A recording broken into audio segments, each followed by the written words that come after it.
नमस्कार, welcome to online classes. My name is Sunny Chaudhary. तो आपका सबका स्वागत है अपनी ऑनलाइन क्लासेज के अंदर।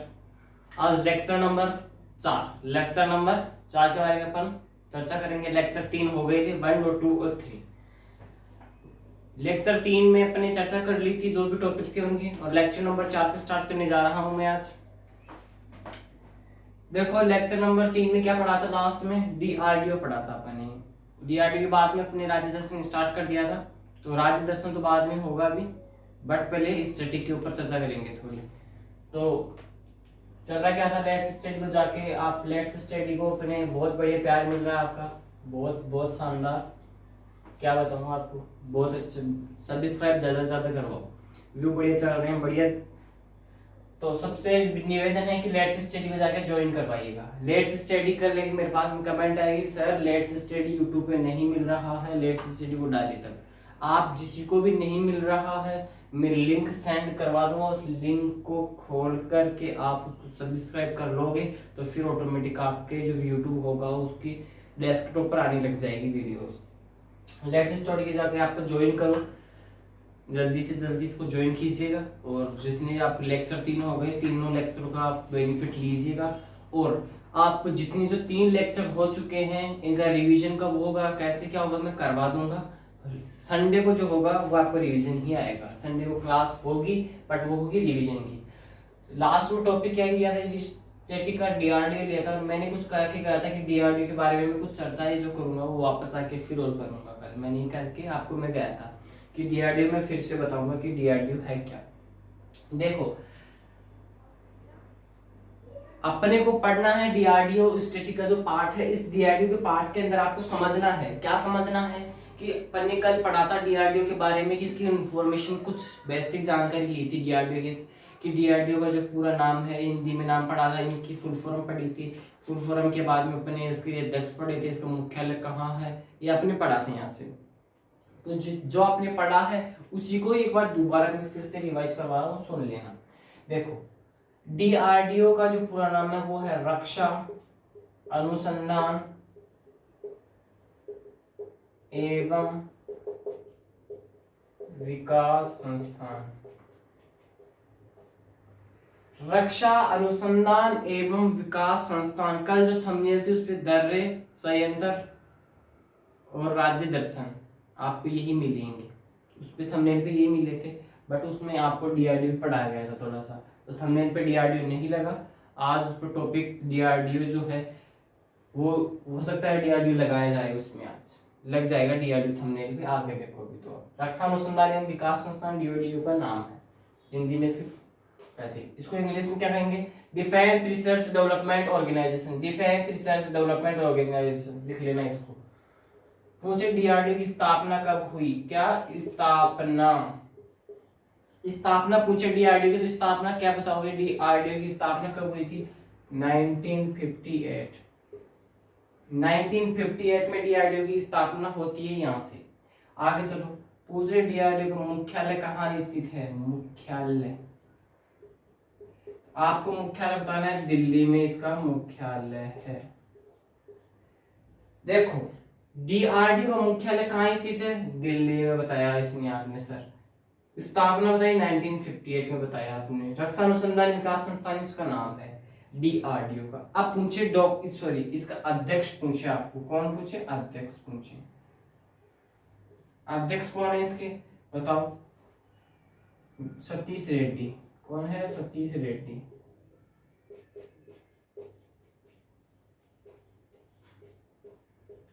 सतीश रेड्डी अध्यक्ष डीआरडीओ की। कल भी पढ़ा दिया था इस टॉपिक को, डीआरडीओ को थोड़ा बहुत। आज फिर से पढ़ा रहा हूँ, यानी कि एक बार इसको रिवाइज करवाना भी जरूरी है, क्योंकि जो डीआरडीओ जो आगे चलेगा टॉपिक वो रिलेटेड है। तो सबसे पहले इसको भी जानकारी होनी चाहिए, भी याद होना चाहिए।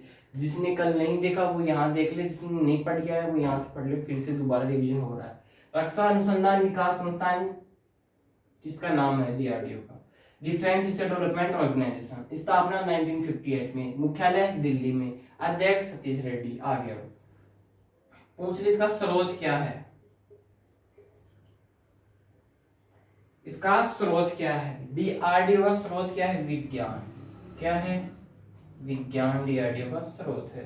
आगे चले, आगे चलो, आगे आओ। पूछ रही इसका शुभंकर, शुभंकर डीआरडीओ का शुभंकर का क्या बताया था मैंने, बलस्य मूलम विज्ञानम, लिखो बलस्य मूलम विज्ञानम।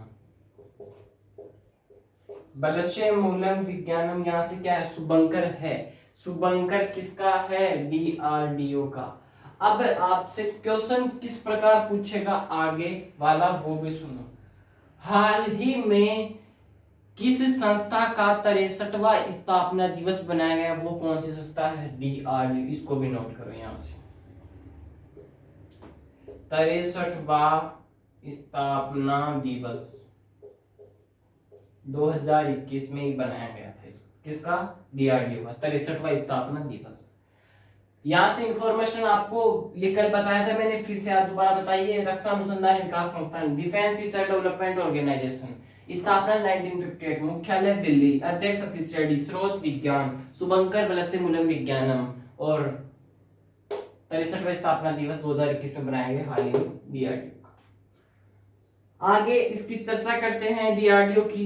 अब इसकी डेट पूछ ले कोई, 63वें स्थापना दिवस की डेट ही बताओ तो 1 जनवरी लिख लेना, 1 जनवरी 2021 को, नई साल वाले दिन ही। आगे चले, आगे चलो, मिटा देता हूं इसको, इरेज करता हूं, फिर चलते हैं आगे।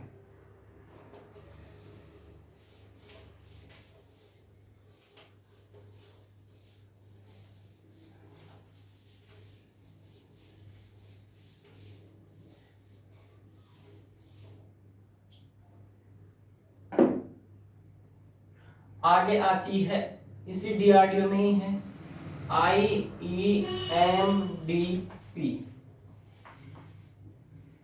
आईईएमडीपी ये क्या है, ये कब स्टार्ट हुई आईएमडीपी, ये एक मिसाइल है, ये स्टार्ट हुई 1982 से 83, ये भी लिख लो आप। आईईएमडीपी 1982 से 83 में स्टार्ट होती है। पूछे इसको स्टार्ट किसने किया, एपीजे अब्दुल कलाम, एपीजे अब्दुल कलाम ने स्टार्ट किया, लिख लेना यहां से, एपीजे अब्दुल कलाम ने स्टार्ट किया। किसको स्टार्ट किया, आईईएमडीपी को स्टार्ट किया एपीजे अब्दुल कलाम, लिख लेना, नोट कर लेना यहां से। आगे चले, आगे चलो। पूछे एपीजे अब्दुल कलाम ने 1982 से 83 में किस मिसाइल को स्टार्ट किया, आईईएमडीपी, यहां से लिख लेना, ये डीआरडीओ का ही पार्ट है। आगे चले, आगे चलो।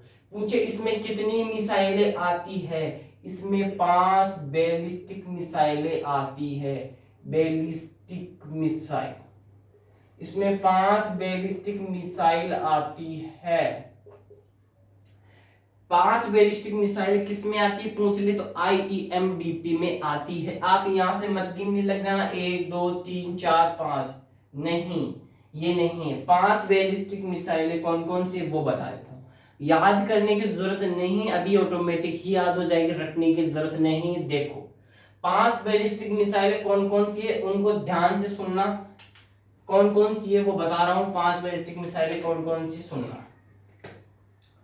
पटना याद रखना, क्या याद रखोगे, पटना। देखो पटना याद रखना है आपको, यहां से क्या याद रखना है, पटना याद रखोगे, पटना, बिल्कुल पटना याद रखना है आपको। यहां से 5 बैलिस्टिक मिसाइलें कौन कौन सी है, आपको सीधी सी ट्रिक है वो याद रखना, पटना। पूछेगा आईईएमडीपी 1982 से 83 में स्टार्ट हुआ, एपीजे अब्दुल कलाम ने स्टार्ट किया, 5 बैलिस्टिक मिसाइलें आती है इसमें। अब पूछे कौन कौन सी आती है, 5 बैलिस्टिक मिसाइलों के नाम देगा, रटने की आवश्यकता नहीं है, आपको सीधी सी याद है, पटना याद रखना है। अगर पटना नाम याद है तो मिसाइलों के नाम भी याद है, सुनना कौन से। पी से पटना, से पी से पृथ्वी, लिख लो पृथ्वी, पी से पृथ्वी, ए से अग्नि, टी से त्रिशूल,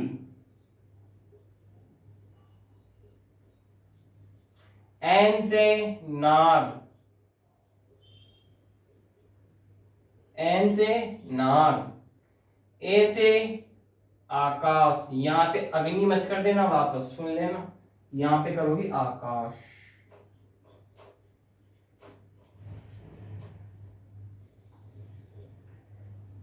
त्रिशूल, अग्नि, पृथ्वी, नाग, आकाश। अब याद हो गई होगी, रटने की आवश्यकता नहीं है। IEMDP 1982 से 83 में स्टार्ट होता है। APJ अब्दुल कलाम ने इसको स्टार्ट किया। 5 बैलिस्टिक मिसाइलें आती है इसमें। पटना याद रखना है, P से पृथ्वी, A से अग्नि, T से त्रिशूल, N से नाग, A से आकाश। अब गुरुजी इतना तो बता दिया आपने, 5 बैलिस्टिक मिसाइलें ये तो याद हो गई। अगर हमारे क्वेश्चन इनसे आ जाए 5 मिसाइलों में से, तो हम क्या बताएंगे कौन सी मिसाइल क्या? अरे वो मेरी टेंशन है, आप अभी वीडियो को देखते जाइए, इस लेक्चर को देख अंत तक बने रहिएगा। आगे चले, आगे चले। इसी के अंदर तो बैठेगा नहीं, इसको मैं इरेज करके फिर वापस से इसको लिख देता हूं, फिर पूरा बताऊंगा, ठीक है? या फिर ये करो आप, मैं यहीं पे नोट कर देता हूँ, ठीक है? यही नोट कर देता हूँ, आराम से लिखते जाना। नाग के ओनली आपको एग्जाम में पूछेगा तो 2 ही मिसाइलों के बारे में पूछेगा, एक तो नाग और एक आकाश। इन तीनों मिसाइलों के बारे में नहीं पूछेगा, इनके तो सबके नाम याद रखने हैं, और इन दोनों मिसाइलों के बारे में आपको मैं एनालिसिस करके बता रहा हूं, सुनना आराम से। पहले चर्चा करते हैं नाग के बारे में, सुनना। नाग एक एंटी टैंक मिसाइल है, नोट कर लेना यहां से, anti tank missile, anti tank missile.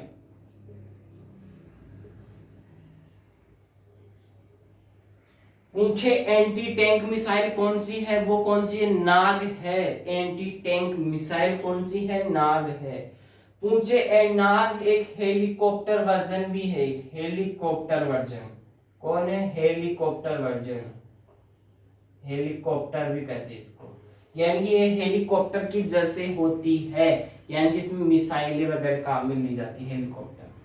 अब हेलीकॉप्टर का नया वर्जन कौन सा लॉन्च हुआ है अभी इसी मिसाइल में? हेलिना। कौन सा हुआ है? नाम चेंज कर दिया इसका, हेलिना, लिख लेना यहां से। हेलिना का भी नाम चेंज करके ध्रुवास्त्र कर दिया गया है, लिख लेना यहां से, ध्रुवास्त्र। सुनना यहां से, IEMDP 1982 से 83 में स्टार्ट होती है। APJ अब्दुल कलाम ने इसको स्टार्ट किया। 5 बैलिस्टिक मिसाइल इसमें आती है। पटना याद रखोगे तो P से पृथ्वी, A से अग्नि, T से त्रिशूल, N से नाग, S से आकाश। मैंने कहा नाग और आपको आकाश, 2 ही मिसाइल याद रखनी है, बाकी को भूल जाना। नाम तो याद सबका रखना है बस, बट इनके एनालिसिस जो होगा वो तो इन 2 का ही होगा। नाग के बारे में चर्चा करें तो ये क्या है? एंटी टैंक मिसाइल है। कौन? नाग एंटी टैंक मिसाइल है। इसको एक हेलीकॉप्टर वर्जन भी कहते हैं। हेलीकॉप्टर से नया वर्जन हेलिना लॉन्च हो गया, हेलिना का नाम चेंज करके ध्रुवास्त्र कर दिया गया है। आगे देखिए, आगे देखो। हाँ, नाग के बारे में एक सबसे अच्छी बात है, वो भी नोट करो, दागो और भूल जाओ, दागो और भूल जाओ। एग्जाम में यहां से इंपॉर्टेंट क्वेश्चन है इस नाग से, ये भी नोट कर लेना। पूछे ऐसी कौन सी मिसाइल है जो दागो और भूल जाओ?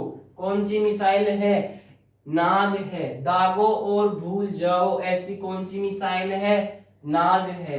Helena helicopter, Dhruvastra anti tank missile कौन सी है? नाग है। नाग से इतने ही क्वेश्चन बनेंगे जो मैंने यहाँ बता दिए। अब आगे चर्चा करते हैं आकाश के बारे में। किसके बारे में? आकाश के बारे में। आकाश के बारे में होगी चर्चा। देखो, आकाश मिसाइल को हाल ही में सरकार ने इसके निर्यात को मंजूरी दे दी है। इंपॉर्टेंट है, सरकार ने, लिख लो यहां से, सरकार ने हाल ही में इसके निर्यात को मंजूरी दे दी है। पूछे किसके निर्यात को मंजूरी दे दी गई? किसके निर्यात को मंजूरी दी गई है? आकाश के। आकाश जो मिसाइल है इसको मंजूरी मिल चुकी है, ये बनना भी स्टार्ट हो गई है, कुछ दिनों बाद में लॉन्च भी हो जाएगी, इसके निर्यात को मंजूरी दे दी गई है, लॉन्च वगैरह भी हो जाएगी, निर्यात को सरकार ने इसको मंजूरी दे दी गई है। अब पूछिए कौन सी मिसाइल है, जैसे आपने बताया सर कि नाग एक सर वो दागो और भूल जाओ, यानी कि इसको जब छोड़ते हैं ये पता नहीं रहता ये क्या कर क्या है, कि सामने वाली चीज को नस्ते नाबूद कर कर ही आती है। एक बार पाकिस्तान पे छोड़ देना तो पाकिस्तान का सत्यानाश हो जाएगा। आकाश, आकाश के बारे में इसको निर्यात को मंजूरी मिल चुकी है। आकाश एक सरफेस टू एयर मिसाइल है, नोट करो, यहाँ पे नोट करो, सरफेस टू एयर मिसाइल कौन सी है, वो है आकाश। लिखो यहां से, इसको मैं मिटा रहा हूं यहां से, लिख लेना यहां से, यहां पे नोट करना है इसको, surface to air missile. Surface to air missile कौन सी है, वो है आकाश, यानी कि ये हवा से हवा में मार कराने वाली मिसाइल है, हवा से हवा में मार कराने वाली मिसाइल, हवा से हवा में मार कराने वाली मिसाइल। यहाँ पे अगर नहीं दिख रहा है तो छोड़ देना इसको, सरफेस टू एयर मिसाइल लिख लो और नोट करो वहां पे, सरफेस टू एयर मिसाइल लिख के नोट करो वहां पे, क्या नोट करोगे, हवा से हवा में मार कराने वाली मिसाइल कौन सी है, आकाश। टेक्निकल टीम सही डाले मार्कर। आगे चले, आगे चलो, आकाश के बारे में चर्चा हो गई, अभी नहीं हुई गुरुजी, पूरी बात की है अभी तो, मैं इसको मिटा के आकाश को दोबारा बता रहा हूँ क्योंकि आपको दिख नहीं रहा होगा वहां पे, तो मैं आकाश को दोबारा बताने की कृपा करता हूँ।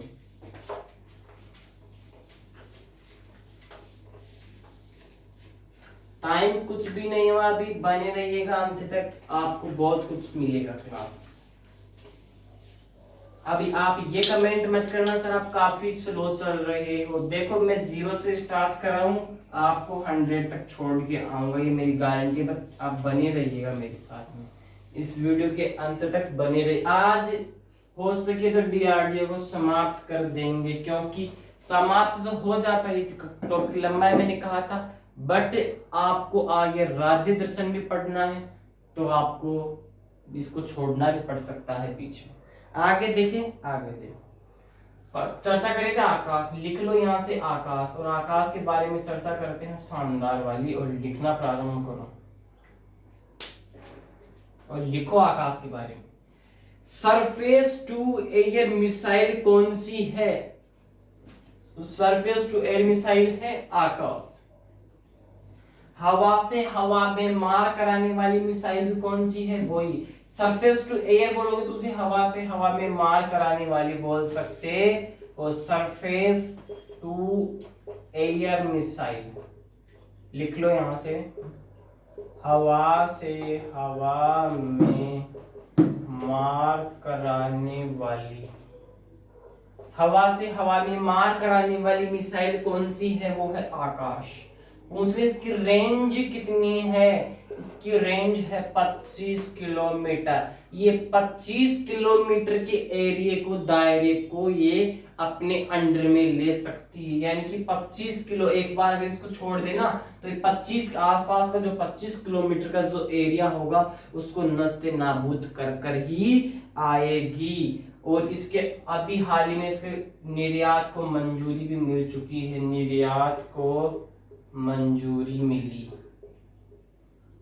निर्यात को मंजूरी मिल चुकी है, रेंज है 25 किलोमीटर, और सरफेस टू एयर मिसाइल भी कौन सी है, वो है आकाश। और नाम के बारे में आपको पता चल गया होगा। आगे चले, आगे चलो,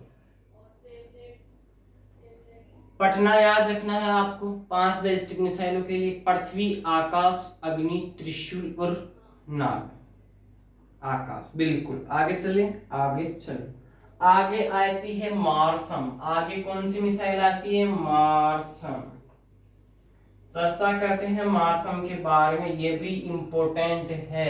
आपने क्या चर्चा की है, IEMDP के बारे में चर्चा किया। उसके बारे में कौन सी आती है आगे, मार्सम आती है। देखो मार्सम क्या है, भारत की, लिखो भारत की DRDO प्लस इजराइल। इजराइल आज 12 तारीख है, 12 तारीख सबको पता होगा, कुछ युद्ध हो रहा है इजराइल और किसके मध्य, एक देश और है उसके बीच में, नाम बताना उसका क्या है, बताओ। आज की करंट की डेट है, इजराइल और DRDO, भारत की DRDO वह है इजराइल के मध्य, यानी कि दोनों मिलकर बनाई है किसको, मार्सम को। लिख लो यहाँ पे, मिलकर बनाया, ये भी लिखो आप, मिलकर बनाया। भारत की DRDO ने एक तो, और एक इजराइल ने, दोनों ने मिलकर बनाया है, किसको बनाया है, मार्सम को बनाया है। अब पूछे जो मार्सम जो है वो किसकी टू कॉपी है, ये है बराक 8, लिखो यहां से, बराक 8 की फोटो कॉपी है, बराक 8 की फोटो कॉपी है, फोटो कॉपी है, लिखो यहां से। बराक 8 की फोटो कॉपी कौन सी है, मार्सम है, मार्सम भारत की DRDO व इजराइल ने मिलकर बनाया है। यहां से आपको पता चल गया होगा, मैंने IEMDP पढ़ाया और मार्सम पढ़ाया। अब इसको मैं इरेज करता हूं और आगे आता है पिनाका। कौन आता है, पिनाका। कमेंट बॉक्स में ये डालो कि पिनाका मिसाइल है या कोई रॉकेट लॉन्चिंग सिस्टम, ये बताइएगा अगर पता हो तो।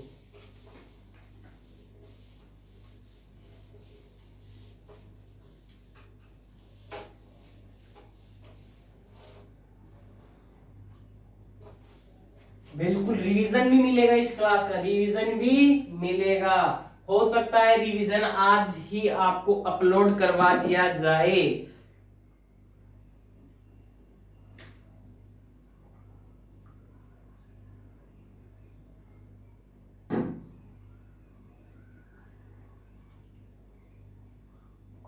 आगे चलो, पिनाका।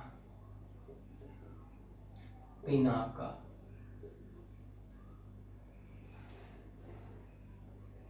आगे चलो, किसके ऊपर, पिनाका के ऊपर। देखो पिनाका, मैं कह रहा हूं पिनाका मिसाइल है या रॉकेट, कमेंट बॉक्स में डालो पता हो तो। मैं कह रहा हूं लिखो यहां से, पिनाका मिसाइल नहीं है, लिख लेना स्टार लगा के, मिसाइल नहीं है, मिसाइल नहीं है। पिनाका क्या नहीं है, मिसाइल नहीं है, ये एक multi barrel rocket launching system है, लिखो नोट लगा के, multi barrel rocket launching system है। Multi barrel rocket launching system कौन है, पिनाका। कौन है, पिनाका। पिनाका मिसाइल नहीं है, नोट कर लेना यहां से, फिर कह रहा हूं। आगे चले, आगे चलो। अब पूछे पिनाका, ये जो है लिख लेना यहां से पिनाका के बारे में, ये 44 सेकंड में 12 रॉकेट दागता है, लिख लो यहां से, इतनी जान पूछ ले। 44 सेकंड में 12 रॉकेट दागने वाला कौन सा है, पिनाका है। पिनाका एक multi barrel rocket launching system है, ये 44 सेकंड में 12 रॉकेट दागने की क्षमता रखता है, ये मिसाइल नहीं है, नोट कर लेना, स्टार लगा के नोट कर लेना इसको, यहां से सबसे बढ़िया बात बता रहा हूं। और एक चीज का ध्यान और रखना यहां से, क्या कि जो आपके कारगिल युद्ध हुआ था उसमें भी काम आई थी पिनाका, लिखो यहां से, कारगिल युद्ध में, कारगिल युद्ध में भी काम आई, लिख लो यहां से, कारगिल युद्ध में काम आई।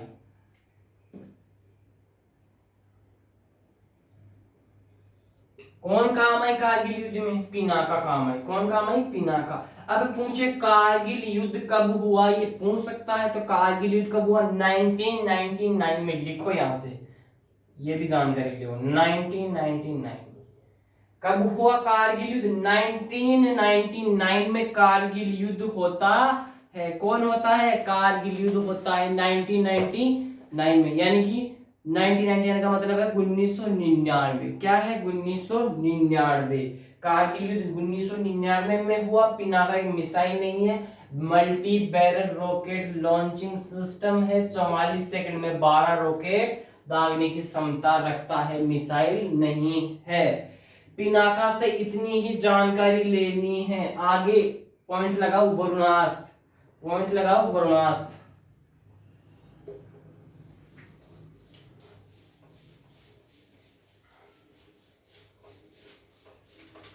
बिल्कुल, राज्य दर्शन भी स्टार्ट हो जाएगा। अभी करेंगे राज्य दर्शन को भी स्टार्ट। टेक्निकल टीम टाइम बताई कि बच्चों का राज्य दर्शन भी फिर स्टार्ट कर दिया जाए।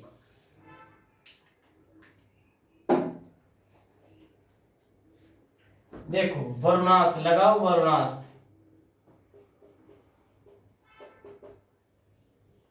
अब बताओ वरुणास्त्र के बारे में कोई जानकारी हो तो बताइएगा। वरुणास्त्र के बारे में जानकारी बताइएगा। देखो यह एक, लिखो, ये एक हेवी, ये एक टोरपीडो सिस्टम है। क्या है? एक टोरपीडो है। ये क्या है? एक टोरपीडो है। ये एक हेवी वेट टोरपीडो है। टोरपीडो, आपको टोरपीडो याद रखना है यहां से ओनली। पूछे वरुणास्त्र क्या है? एक टोरपीडो है। वरुणास्त्र क्या है? एक टोरपीडो है, इतना ही याद रखना है। अब पूछे इस टोरपीडो का अर्थ क्या होता है, ये भी बताऊंगा। अभी अर्थ देखो इसका क्या होता है। अर्थ क्या होता है इसका? ये एक पानी में चलने वाली क्या है? मिसाइल है। लिखो यहां से, पानी में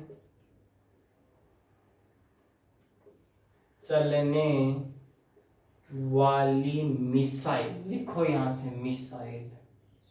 अभी राज्य दर्शन भी होगा स्टार्ट, रुक जाइएगा, अभी रुक जाइएगा। लिखो यहां से वरुणास्त्र क्या है? ये एक टोरपीडो सिस्टम है जो पानी में चलने वाली मिसाइल है। आगे हेडिंग लगाओ HSTDV।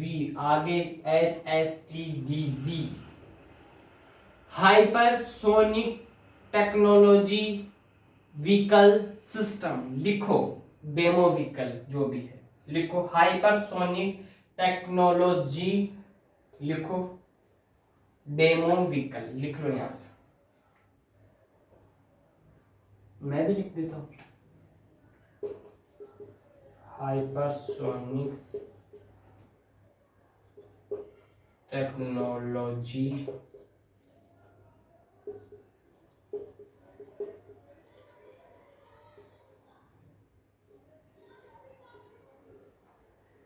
Hypersonic technology demo vehicle कौन है? HSTDV। लिख लेना यहां से, बढ़िया चीज है, ठीक है। हाँ, इसकी स्पीड जो है वो भी लिखो 5 मैक। कितनी है? 5 मैक।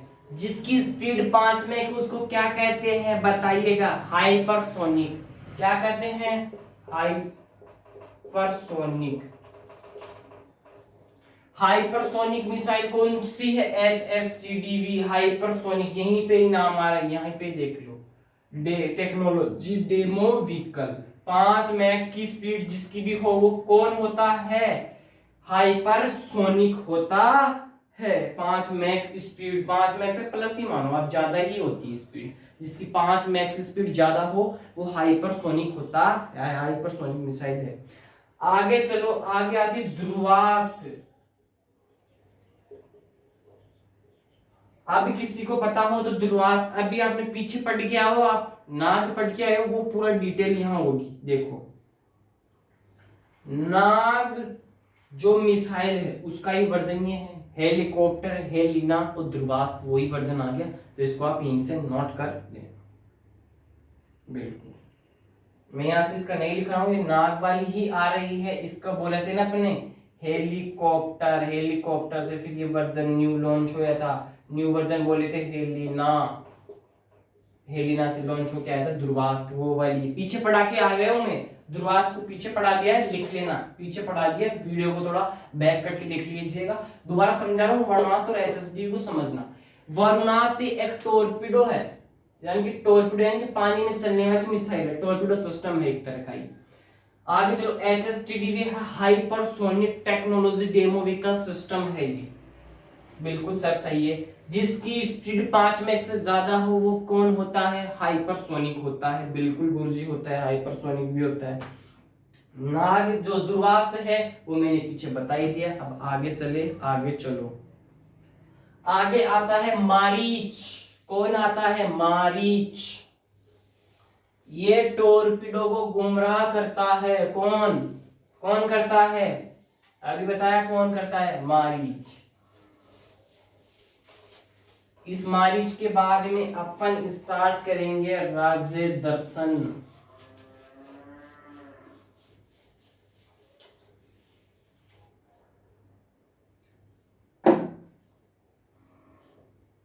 लिखो यहां से मारीच।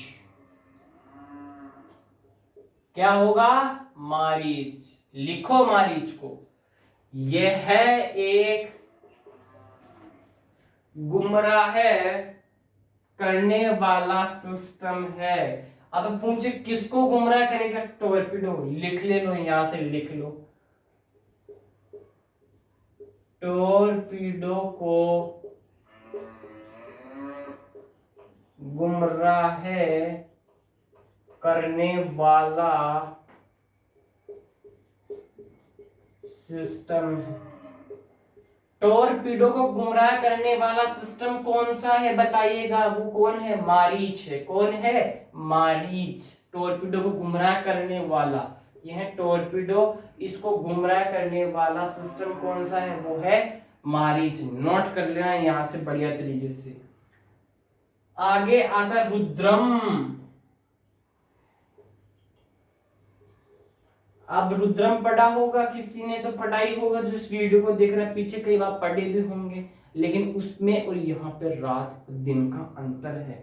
ये एक एंटी रेडिएशन है। कौन है?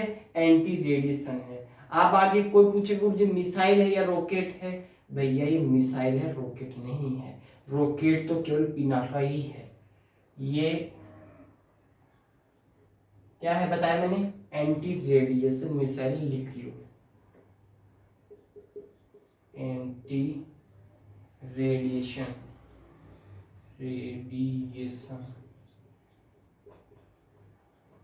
मिसाइल है। एंटी रेडिएशन मिसाइल कौन सी है? रुद्रम। लिख लो यहां से, रुद्रम कौन सी है? एंटी रेडिएशन मिसाइल है। ये एक एंटी रेडिएशन मिसाइल है, हमारी टॉर्पेडो को गुमराह करने वाला सिस्टम है। देखो स्टैटिक का जो पार्ट पढ़ा अपने, आज डीआरडीओ पढ़ा, डीआरडीओ में थोड़ी सी मिसाइल वगैरह के बारे में चर्चा की है, क्योंकि अभी टाइम हो चुका है। तो अभी अपन को किसको स्टार्ट करना पड़ेगा? अपने को राज्य दर्शन को स्टार्ट करना पड़ेगा। किसको स्टार्ट करना पड़ेगा? राज्य दर्शन को स्टार्ट करना पड़ेगा। तो मैं राज्य दर्शन को स्टार्ट करूं? बिल्कुल करो सर।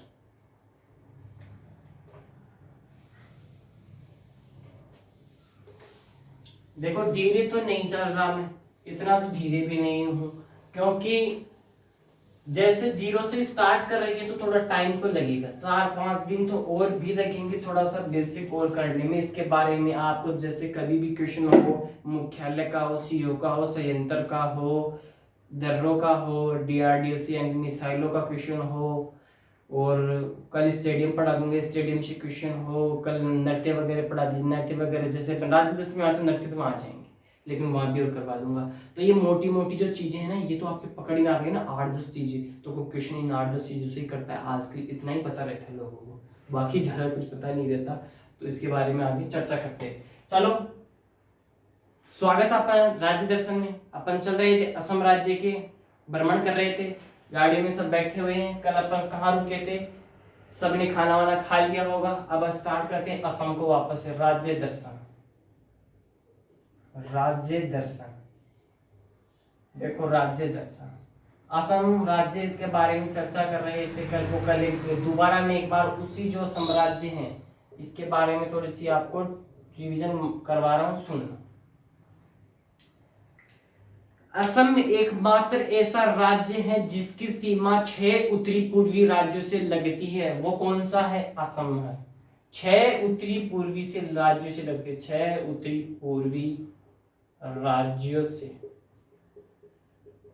लगती है सीमा।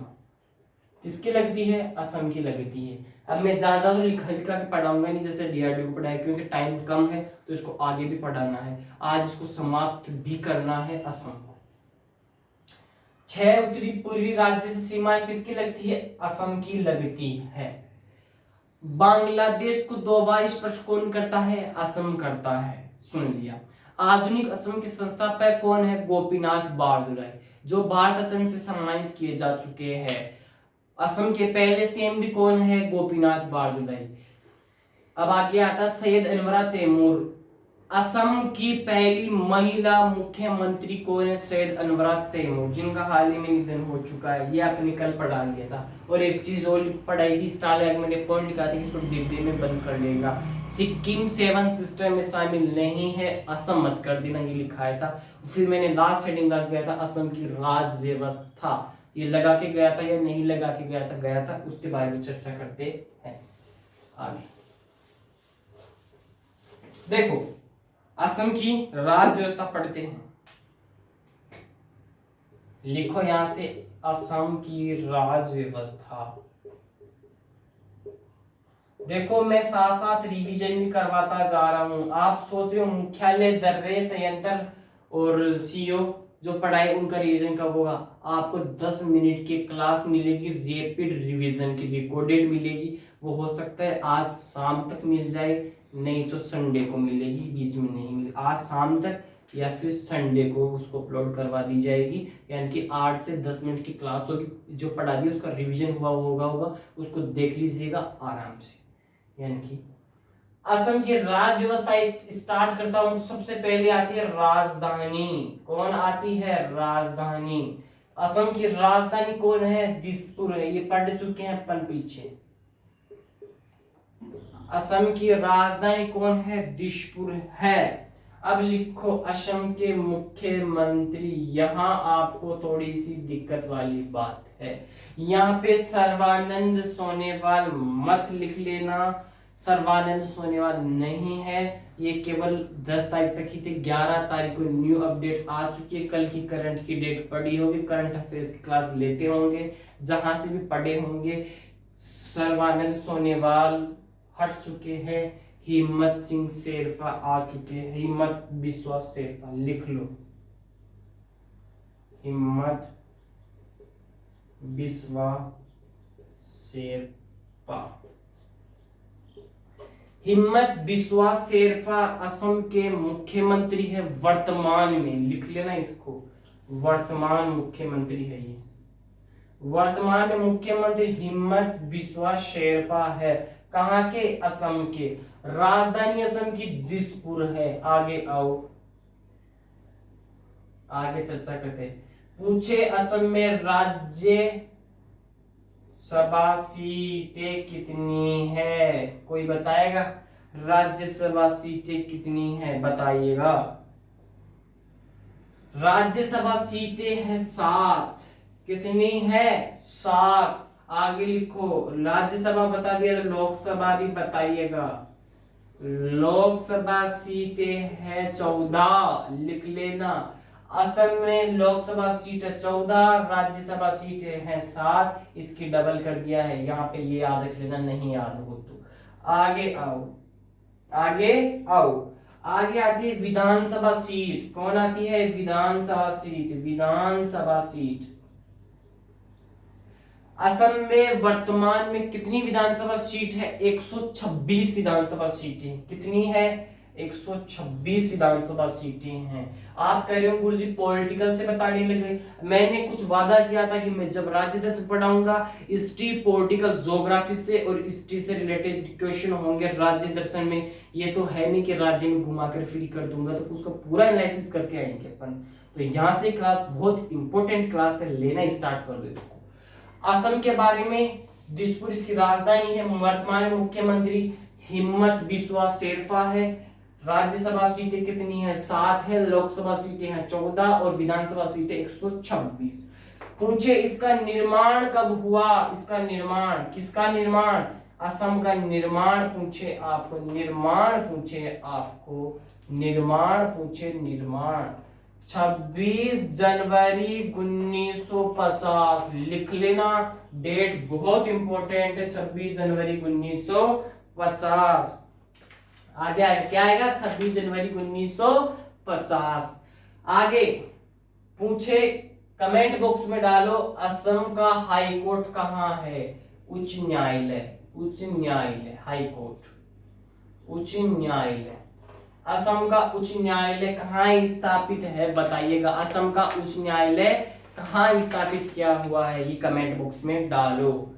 मैं कह रहा हूँ राजधानी दिसपुर, मुख्यमंत्री हिम्मत बिस्वा शेरपा, राज्यसभा सीटें 7, लोकसभा सीटें 14 और विधानसभा सीटें 126, निर्माण 26 जनवरी 1950। और असम का हाई कोर्ट दिसपुर में नहीं है, असम का हाई कोर्ट दिसपुर में नहीं होके गुवाहाटी में है, लिख लेना यहां से। असम का हाई कोर्ट दिसपुर में नहीं है, गुवाहाटी में है। लोकसभा सीटें कितनी है? 14, राज्यसभा सीटें 7, विधानसभा सीटें 126, 26 जनवरी 1950 को इसका निर्माण हुआ। इसका हाई कोर्ट कहाँ है? गुवाहाटी में है और राजधानी दिसपुर है। 6 उत्तरी पूर्वी राज्य सीमा कौन लगाता है? असम लगाता है। सिक्किम 7 सिस्टम, सिक्किम 7 सिस्टम में शामिल नहीं है, लिख लेना, ये आपको बताया मैंने। और बांग्लादेश को 2 वाइस प्रेसिडेंट कौन करता है? असम करता है। सर्बानंद सोनोवाल जो है, सर्बानंद सोनोवाल मुख्यमंत्री अब नहीं है, हट चुके हैं, नए आवे हिम्मत बिस्वा शेरपा। शेर अनवरा तैमूर असम राज्य की पहली महिला मुख्यमंत्री है, इनका हाल ही में निधन हो चुका है। आधुनिक असम के पहले मुख्यमंत्री कौन है? गोपीनाथ बाजोरे, भारत में सम्मानित किया जा चुका है।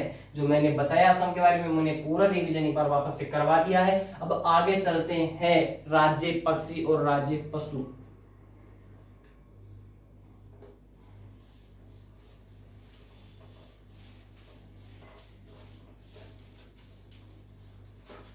असम की राज्य पशु, असम का राज्य पक्षी व्हाइट विंग वुड डक कौन है? बताओ, व्हाइट विंग वुड डक राज्य पक्षी लिखो, यहां से लिखो, white wing wood duck. White wing wood duck क्या है? व्हाइट विंग वुड डक राष्ट्रीय पशु, राज्य पशु एक सींग वाला गेंडा, लिख लो, एक सींग वाला गेंडा। इंतजार था इस चीज का आपका, एक सींग वाला गेंडा कहाँ है? राज्य पशु असम का है। किस राष्ट्रीय उद्यान में? काजीरंगा राष्ट्रीय उद्यान। एक सींग वाला गेंडा काजीरंगा नेशनल पार्क, लिख लेना, Kaziranga national park. Kaziranga national park कहाँ स्थापित है? असम में स्थापित है। काजीरंगा नेशनल पार्क असम में स्थापित है। एक सींग वाला गेंडा स्थापित है। राज्य पशु असम का कौन है? एक सींग वाला गेंडा। राज्य पक्षी कौन है? Wing white wood duck. आगे चले, आगे चले। मैंने असम की थोड़ी सी बेसिक जानकारी को बताई, असम की राज्य व्यवस्था बताई। अब डालो असम की कला संस्कृति, असम की कला संस्कृति, असम की कला संस्कृति, असम की art and culture, art and culture,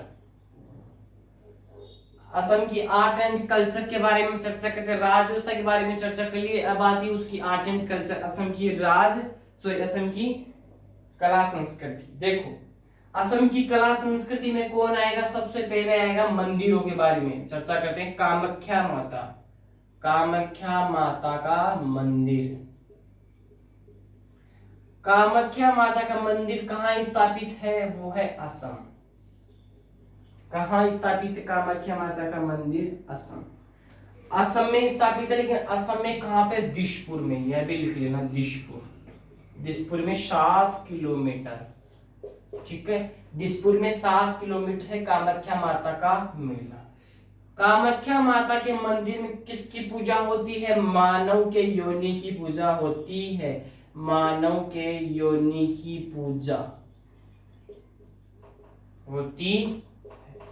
यहाँ किसका मेला लगता है? अंबुबाची का मेला लगता है। अंबुबाची का मेला लगता है। कहाँ पे लगता है अंबुबाची का मेला? कामाख्या माता के मंदिर में। जिस दिन अंबुबाची का मेला लगता है उस दिन ब्रह्मपुत्र नदी लाल हो जाती है। अंबुबाची के मेला लगता है कामाख्या माता के मंदिर में। ब्रह्मपुत्र नदी असम में ही है, यहाँ पे है ब्रह्मपुत्र नदी। ब्रह्मपुत्र नदी, इस ब्रह्मपुत्र नदी अंबुबाची का मेला लगता है उस दिन क्या हो जाती है? लाल हो जाती है। लिख लेना इसको बढ़िया तरीके से। कामाख्या माता का मंदिर दिसपुर में 7 किलोमीटर असम में ही स्थापित है। मानव की योनि की पूजा किस मंदिर में होती है? कामाख्या माता के मंदिर में। कामाख्या माता के मंदिर में किसका मेला लगता है? अंबुबाची का मेला लगता है। अंबुबाची का मेला जब लगता था ब्रह्मपुत्र नदी लाल हो जाती है। आगे चलो, आगे चले, आगे लिखो शुक्रेश्वर का मेला। शुक्रेश्वर का मेला मिटा देता हूं उनको। शुक्रेश्वर का मेला। शुक्रेश्वर मंदिर कहाँ स्थापित है? शुक्रेश्वर, असम। इतना ही लिख लो।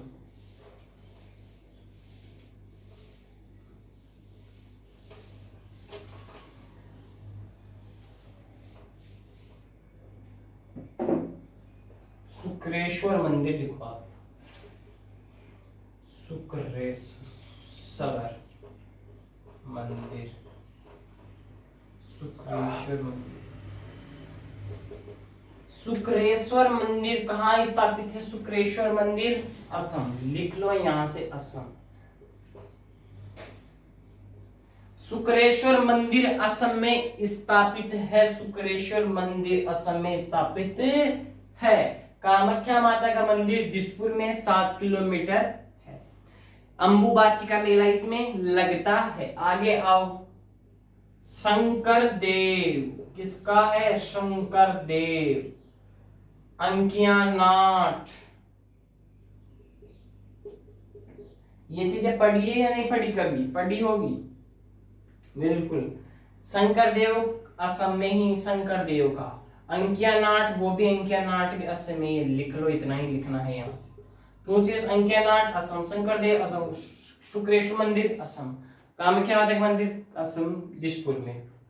अंबुबाची का मेला लगता है, ब्रह्मपुत्र नदी लाल हो जाती है, मानव की योनि की पूजा होती है। आगे हेडिंग लगाओ सत्रिया नृत्य। मैंने यहाँ से मंदिर, आपको असम के मंदिर जो इंपॉर्टेंट थे मैंने पढ़ा दिया। अब आओ नृत्य के बारे में चर्चा करते हैं। सबसे पहला आता है सत्रिया नृत्य। टेक्निकल टीम टाइम बताए। सत्रिया नृत्य, सत्रिया नृत्य असम का क्लासिकल डांस है। लिख लो इसको, असम का क्लासिकल डांस का। क्लासिकल का क्या होता है? शास्त्रीय। लिख लो, असम का शास्त्रीय नृत्य। शास्त्रीय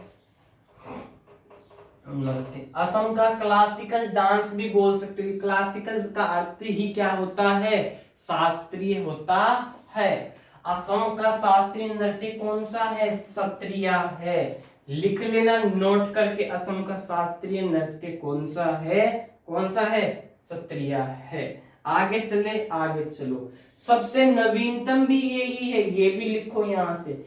सबसे नवीनतम भी यही है। सबसे नवीनतम भी सत्रिया ही है। यहां तक लिख लिया होगा सबने। आगे लगाओ बिहू नृत्य। कौन सा नृत्य? बिहू नृत्य, बिहू डांस। जो बिहू डांस है ये कब किया जाता है? फसल कटाई के समय किया जाता है। कटाई के समय किया जाता है, लिख लेना यहां से। फसल कटाई के समय किए जाने वाला नृत्य कौन सा है? बिहू नृत्य। और पूछे असम का क्लासिकल डांस कौन सा है? सत्रिया। अंकिया नाट कहाँ पे स्थापित है? असम। शंकरदेव असम। शुक्रेश्वर मंदिर असम। कामाख्या माता मंदिर असम दिसपुर। किसकी पूजा होती है? मानव की योनि की पूजा होती है। किसका मेला लगता है? अंबुबाची का मेला लगता है। इसमें कौन? ब्रह्मपुत्र नदी लाल हो जाती है। आगे चले, आगे चलो। इससे पहले मैंने क्या पढ़ाया आपको? आर्ट एंड कल्चर मैंने जो पढ़ाया उसका रिवीजन लगवाया। अब आगो राज्य व्यवस्था, पीछे पड़ी। असम की राज्य व्यवस्था में लोकसभा सीटें कितनी है? 14। राज्यसभा सीट बताया मैंने 7, यानी कि अगर 7 राज्यसभा सीटें हैं तो लोकसभा सीट 14 ही होगी, बताया मैंने। और पूछे विधानसभा सीटें कितनी है? 126 विधानसभा सीटें हैं। पूछे असम का हाई कोर्ट कहाँ स्थापित है? नोट कर लेना, असम का हाई कोर्ट दिसपुर में नहीं है, गुवाहाटी में है। नोट कर लेना एक कोने में डिब्बा लगा के, असम का हाई कोर्ट गुवाहाटी में है, दिसपुर में नहीं है, गलत हो जाएगा। असम की राजधानी दिसपुर। इसका निर्माण 26 जनवरी 1950 को हुआ था है।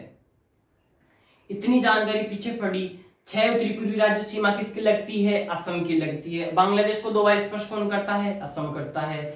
और मैंने बताया आधुनिक असम के संस्थापक कौन है? गोपीनाथ बारदुलाई, बताया मैंने। पहले मुख्यमंत्री असम के कौन? गोपीनाथ बारदुलाई। ऐसे कौन से मुख्यमंत्री असम के जिनको भारत से सम्मानित किया जा चुका है आधुनिक असम के? वो कौन है? गोपीनाथ बारदुलाई। पूछे असम की एकमात्र पहली महिला मुख्यमंत्री कौन है? तो आपको क्या बताना है? सैयद अनवरा तैमूर बताना। इनका हाल ही में निधन हो चुका है। मेरी तरफ से असम की राज्य व्यवस्था पढ़ाया मैंने आज। आर्ट एंड कल्चर पढ़ाया। आर्ट एंड कल्चर थोड़ी और रही, वो करवा रहा हूं। आगे आगे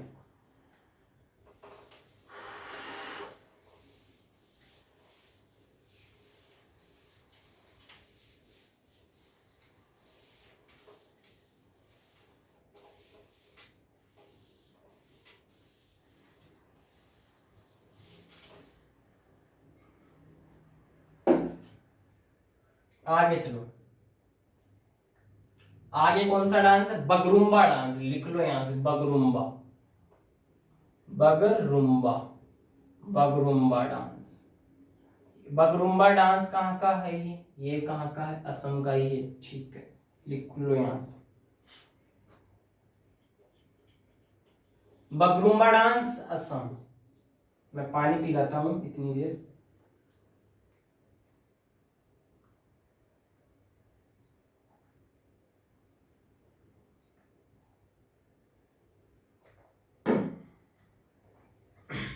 आगे आओ। बगरुम्बा डांस कहाँ पे है? असम में है बगरुम्बा डांस, ठीक है। आगे आओ।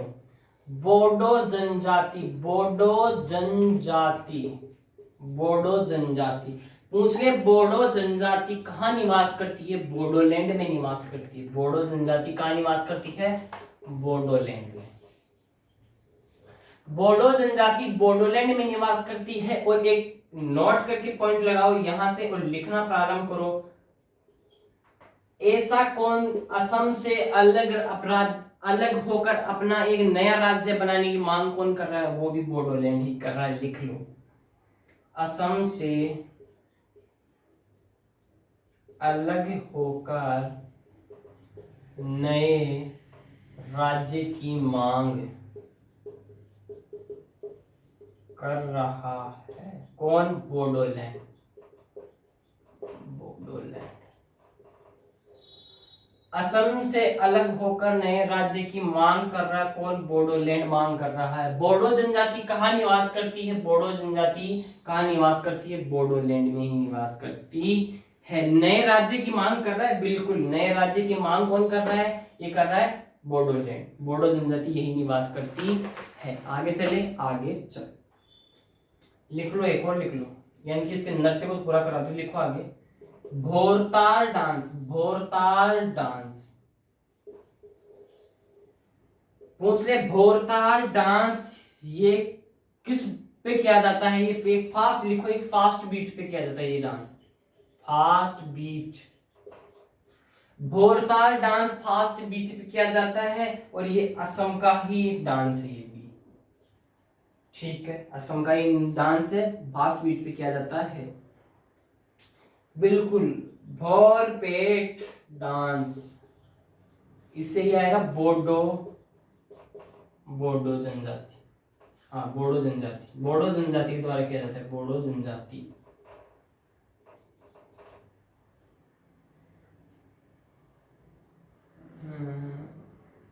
एक मिनट बोलता डांस फास्ट भी किया जाता है, बिल्कुल ये गलतियां लिखी है मैंने अभी। भोरपेट डांस बोडोलैंड में, बोडोलैंड लिखो, बोडोलैंड असम। भोरपेट डांस बोडोलैंड में होता है, एक तरह का भोरताल, ये फास्ट बीट पर किया जाता है, भोरताल डांस असम का है। थोड़ी सी और जानकारी है वो लिखो आगे। बढ़िया जानकारी है, नोट करके डिब्बे में बंद कर लेना जो लिखा रहा हूं आगे। थोड़ी सी जानकारियां और दे रहा हूं, फिर क्लास को भी ऑफ करते हैं। टाइम से ज्यादा क्लास ले रहा हूं आपकी, आपको बताया था 40 से 45 मिनट, लेकिन फिर भी मैं आपकी क्लास ऊपर ही है। लिख लेना, नोट करके डिब्बे में बंद कर लेना और स्टार लगा लेना, 3 स्टार लगा लेना, एग्जाम में जरूर पूछा जाते हैं ऐसे क्वेश्चंस। लिख लो, असम के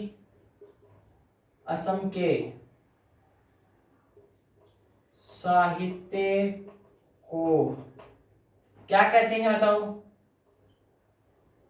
असम के साहित्य को कुरुंजी, कुरुंजी लिख लेना, कुरुंजी कहते हैं, कुरुंजी कहते हैं। असम के साहित्य को कहते हैं, क्या कहते हैं? कुरुंजी। और एक पॉइंट और लिखो यहां से, फिर तमिल के साहित्य को क्या कहोगे आप? तमिल के साहित्य को संगम कहते हैं, क्या कहते हैं? संगम।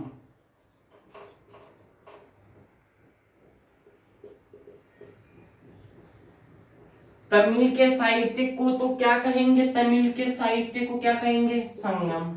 असम के साहित्य को क्या कहेंगे? कुरुंजी कहेंगे। यहां तक समझ में आया? आगे आओ, आगे आप पॉइंट लगाओ। भूपेन हजारिका के बारे में थोड़ी सी चर्चा करते हैं। भूपेन हजारिका,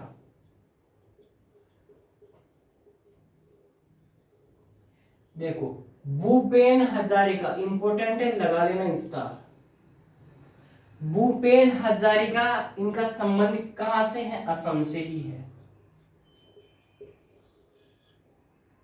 भूपेन हजारिका के नाम पे पुल बन रहा है, भूपेन हजारिका के नाम से कौन सा पुल बन रहा है? ढोला सादिया पुल है असम में, उसका नाम चेंज करके भूपेन हजारिका पुल कर दिया गया है। लिख लो यहां से, ढोला सादिया पुल, ढोला सादिया पुल का नाम चेंज करके भूपेन हजारिका पुल कर दिया।